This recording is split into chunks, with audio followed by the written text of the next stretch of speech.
US లో doctor గా స్థిరపడాలని అనుకుంటున్నారా? అయితే అతి తక్కువ ఖర్చుతో ఎగ్ ప్లస్ తో సాకారం చేసుకోండి.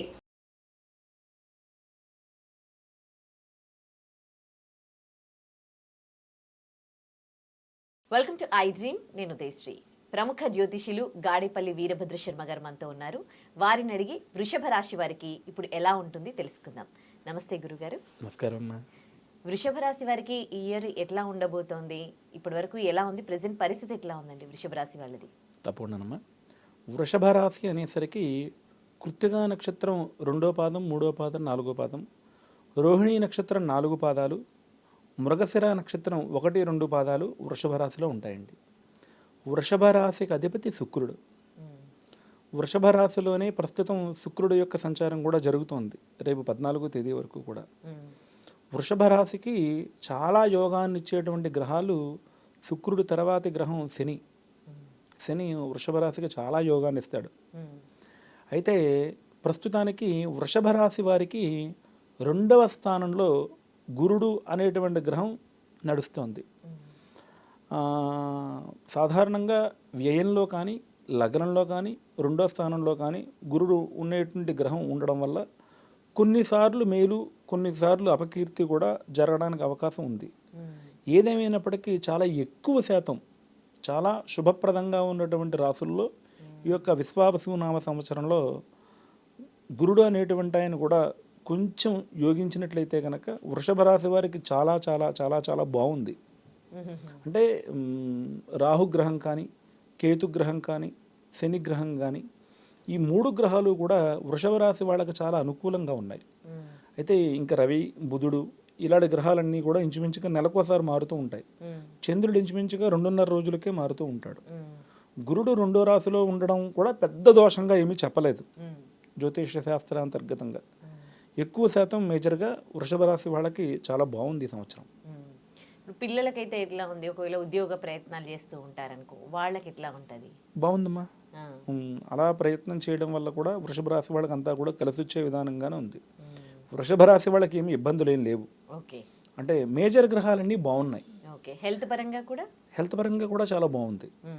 అంటే ఆల్రెడీ ఎప్పుడైనా అనుభవించేటువంటి అనారోగ్యాలు ఉన్నటువంటి వాళ్ళకి ఏమో తప్ప పెద్దగా వృషభ రాశి వాళ్ళకి ఇబ్బందులు అనేటువంటివి ఏమీ లేవు. మనకి ఈ సంవత్సరం కొంచెం బాగున్నటువంటి రాశులలో వృషభ రాశి అయితే చాలా బాగుంది కూడా. మంచి మంచి ఫలితాలు పొందడానికి, వాళ్ళు ఎప్పటి నుంచో కూడా చేయలేనటువంటి పనులు, ఇబ్బందులు పడుతున్నటువంటి వాళ్ళు కూడా ఈ సంవత్సరం కొత్త గృహం కట్టుకోవాలన్నా గృహం కట్టుకోవడానికి సంబంధించిన అంశాలు, చదువులో ఎప్పటి నుంచో కొంచెం బాగా ఇబ్బందులు పడేటువంటి వాళ్ళు కూడా ఈ సంవత్సరం చదువుకు సంబంధించినటువంటి పరిస్థితి కూడా అనుకూలించడాలు, విదేశాలు వెళ్ళదలుచుకున్నటువంటి వాళ్ళకు కూడా ఈ సంవత్సరం రాహుగ్రహం చాలా బాగుంది కాబట్టి వృషభ రాశి వాళ్ళకి విదేశాలు వెళ్ళడానికి కూడా సంబంధించినటువంటి అవకాశం చాలా చాలా బాగుంది వృషభ రాశి వారికి. గురుగారు, వృషభ రాశి వాళ్ళకి ఎట్లా ఉంటుంది? ఒకవేళ వృద్ధులనుకో వాళ్ళ హెల్త్ ఎట్లా ఉంటుంది? విదేశాలకు వెళ్ళాలనుకునే వాళ్ళకి ఎట్లా ఉంటుంది? తప్పకుండా అమ్మా. ఇప్పుడు వృషభ రాశి వారికి సంబంధించి రాజ్యం అంటే 10వ స్థానంలో రాహువు అనే గ్రహం ఉంది. సాధారణంగా రాహు అనేటువంటి ఆయన ఎప్పుడైనా సరే జలరాశిలో ఉన్నట్లయితే కనుక సముద్ర తీర ప్రాంతాలు దాటి వెళ్ళడం, సముద్ర తీర ప్రాంతాల్లో నివాసం ఉండడం, ఇలాంటి వాటికి చాలా పుష్కలమైనటువంటి అవకాశం ఉంటుంది. అలాగా వృషభ రాశి వాళ్ళకి శనివత్ రాహు, కుజవత్ కేతు అని చెప్పి ప్రమాణం. అంటే నేను మీతో ఇందాక అన్నాను, వృషభ రాశి వారికి శుక్రుడు ఎంత యోగాన్ని అయితే ఇస్తారో శని కూడా అంతే యోగాన్ని ఇస్తారు అని చెప్పనేసి మనం ఇందాక అనుకున్నాం. శని అంతటి యోగాన్ని ఇవ్వడంలో భాగంగా ఇప్పుడు రాహువు అనేటువంటి గ్రహం శని భగవానుడు సంచరించేటువంటి, శని భగవానుడికి ఇష్టమైనటువంటి స్థానాల్లో మకరం, కుంభం ఉంటాయి. ఆ కుంభరాశిలోనే రాహుగ్రహం అనేటువంటిది సంచరిస్తోంది. సో అక్కడ రాహువు కూడా శని ఇచ్చే ఫలితాలే ఇస్తారు. శని ఇచ్చే ఫలితాలు ఇవ్వడంలో చాలా మంచి ఫలితాలు, మంచి యోగకరమైనటువంటి ఫలితాలు వృషభ రాశి వారికి సమకూరుతాయి. అలా ఇవ్వడం చాలా చాలా మంచిది. అంటే ఇప్పుడు వృషభ రాశి వాళ్ళకి ఎప్పటి నుంచో పడుతున్నటువంటి సమస్యల నుంచి వాళ్ళు బయటపడతారు. విదేశాలు వెళ్ళాలనుకున్నటువంటి వాళ్ళు కూడా వెళతారు. ఇప్పటిదాకా విదేశాల్లో ఉంటూ మాకు ఎటువంటి ప్రయోజనం లేదు, మళ్ళీ మేము ఇక్కడికి వచ్చేద్దామా అనుకునేటువంటి వాళ్ళకు కూడా ఈ సమయంలో మంచి మంచి ఉపాధి అవకాశాలు దొరికి చాలా మంచిగా స్థిరపడడానికి సంబంధించినటువంటి అవకాశాలు కూడా వృషభ రాశి వారికి ఏర్పడతాయి. అయితే మీరు ఒక్క విషయం గమనించవలసిన విషయం ఏంటంటే, అయ్యా మాది వృషభ రాశి, మరి మేము ఇబ్బంది పడుతున్నాం అని చెప్పి అనుకునేటువంటి వాడు ఎవరైనా ఉన్నట్లయితే కనుక వారి వారి యొక్క జాతకాంతర్గతంగా, ఇప్పుడు ఉదాహరణకి నేను వృషభ రాశి అన్నాను, ఉదాహరణకు వృషభ రాశి వాళ్ళకి కృత్తికా నక్షత్రంలో 2, 3, 4 పాదాలు ఉంటాయి, రోహిణి నక్షత్రం ఉంటుంది, మృగశిర నక్షత్రం ఉంటుంది అని కూడా అన్నాను. వాళ్ళకి ఏ రాహు మహాదశో, గురు మహాదశో, శని మహాదశో, ఇంకో కేతు మహాదశో ఇలాంటివి ఏమైనా నడుస్తున్నాయి అనుకోండి, ఆ దశలలో పడేటువంటి ఇబ్బందులు ఏమైనా ఉంటే కనుక ఇది తెప్పించడం అనేటువంటిది కుదరదు. జాతకంతో కూడుకున్నటువంటి అంశాలు ఏమైనా ఉంటే కనుక వాటి ప్రకారంగానే జరుగుతూ ఉంటాయి. జననీ జన్మ సౌఖ్యానాం వర్ధనీ కుల సంపదాం పదవీ పూర్వ పుణ్యానాం లిఖ్యతే జన్మపత్రిక.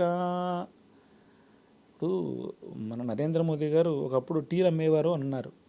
ఆయన ఈ రోజున ప్రధానమంత్రిగా ఇంచుమించుగా 11 సంవత్సరాలు పూర్తి చేసుకుని 12వ సంవత్సరంలో అడుగుపెట్టి చక్కగా విదేశాలు అన్ని చోట్ల కూడా భారతదేశం యొక్క కీర్తి ప్రతిష్టలు రెపరెపలాడుతుందంటే జెండా ఆయన కూడా సాధించినటువంటి కృషి చాలా ఉంది దాంట్లో.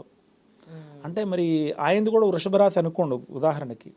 అంటే వృషభ రాశి వాళ్ళందరూ కూడా ప్రధానమంత్రి స్థాయిలో ఉంటారా అంటే, అంటే వారు జన్మించినప్పుడు ఉన్నటువంటి గ్రహస్థితి ఏదైతే ఉందో ఆ ప్రకారంగా ఉన్నటువంటి స్థితి అంతా నడుస్తూ ఉంటుంది. సో అది తెలుసుకోవాలంటే కనుక వారి డేట్ ఆఫ్ బర్త్ ప్రకారంగానే అవి చూడాలి తప్ప, ఇది గోచారం, ఇది ఈ సంవత్సరానికి సంబంధించి జరుగుతూ ఉంటాయి. ఇది జరుగుతున్నప్పటికీ కూడా వారి జాతకంలో ఉన్నటువంటి బలమైన గ్రహస్థితులు ఏవైతే ఉన్నాయో వాటి ప్రకారంగానే ఎక్కువగా జరిగేటువంటి అవకాశాలు ఉంటాయి. అయినప్పటికీ వృషభ రాశి వారికి ఈ సంవత్సరం విశ్వావసనామ సంవత్సరం చాలా మంచిగా ఉంది. ధన్యవాదాలు గురుగారు. నమస్కారం తల్లి.